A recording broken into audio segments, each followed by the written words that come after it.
Welcome to the quadratic function series. In this video, we shall understand the need for the quadratic formula, how it is derived, and when to use it effectively. Let us cover some fundamentals about solving equations. Consider a linear equation, 7x minus 5 equals to 13 minus 2x. To solve this linear equation, we manipulate the terms containing the variable x to the left to group them, simplifying the equation and then dividing both sides by the coefficient of x, we find the solution x equals to 2. This is essentially making x the subject of the formula. In a quadratic equation, where the quadratic term, the linear term, and the constant terms are all present, grouping the terms containing the variable x in a bit to isolate it and continuing to make x the subject of the formula is not so straightforward. As tempting as it may seem to continue as shown, to factorize 2x from the terms on the left-hand side, doing that is not helpful because the right-hand side term is not 0 and we cannot continue to apply the zero product property to solve the equation.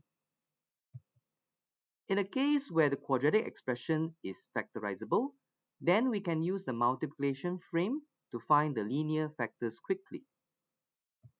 However, not all quadratic expressions are factorizable.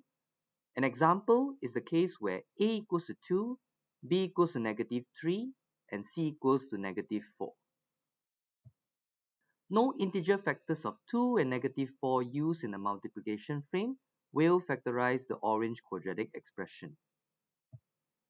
It also implies that m and n as solutions of the quadratic equation, if they do exist, are not going to be integers. At this junction, it is helpful to list down the types of quadratic equations. Quadratic equations can be broadly classified into 5 types as shown in the table.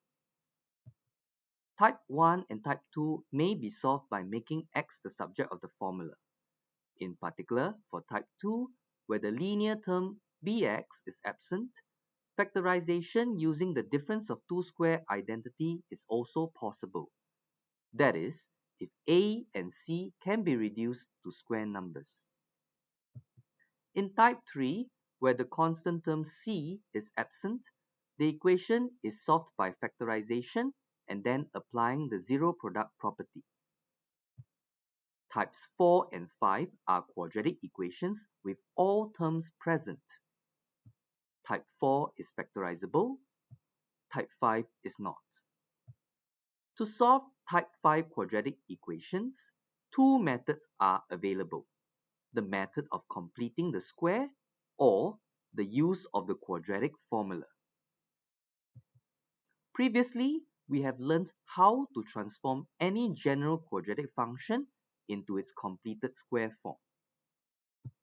Setting y equals to 0, we have the general quadratic equation and its completed square equivalent. It is delightful to note that the quadratic formula can be derived from the general quadratic equation expressed in its completed square equivalent. This is because, unlike the general form, where the variable x is attached to two terms, in the completed square equivalent, x is a standalone term in the perfect square expression. We shall now derive the quadratic formula, starting with the completed square equivalent of the general quadratic equation. We proceed to make x variable the subject of the formula. Step 1. Move the residue terms c minus b squared over 4a to the right-hand side. Then proceed to simplify the right-hand side to a single fraction. Step 2. Divide both sides of the equation by a. Step 3. Take square root on both sides. In this step, both the numerator and the denominator will produce positive and negative values. In the next step, we will write the plus minus sign once in the numerator. Step 4. Move b over 2a from the left-hand side to the right-hand side. X is now in terms of a, b, and c. This means that the solution to any general quadratic equation can be expressed in terms of a, b, and c. It also means that the quadratic formula, when applied from the beginning, bypasses all the steps of completing the square. The derivation of the quadratic formula is now complete. X equals negative b plus minus the square root of b squared minus 4ac over 2a. With the quadratic formula obtained, it is tempting to use it on every quadratic equation henceforth. However, students are advised to use it with discretion. Here is a summary showing when to use the quadratic formula most effectively.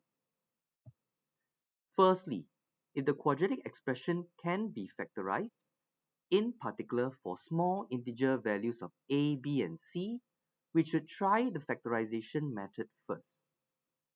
Secondly, if the quadratic expression cannot be factorized, and in particular for large prime or non-integer values of a, b, and c, the quadratic formula will be the most compelling option. Do note that the quadratic formula caters to all types of quadratic equations. Hence, the formula is also referred to as the general solution to the quadratic equation. Finally, if the question specifies that the quadratic equation is to be solved by completing the square, then all working of completing the square method needs to be shown. I hope you have learned something from this lesson.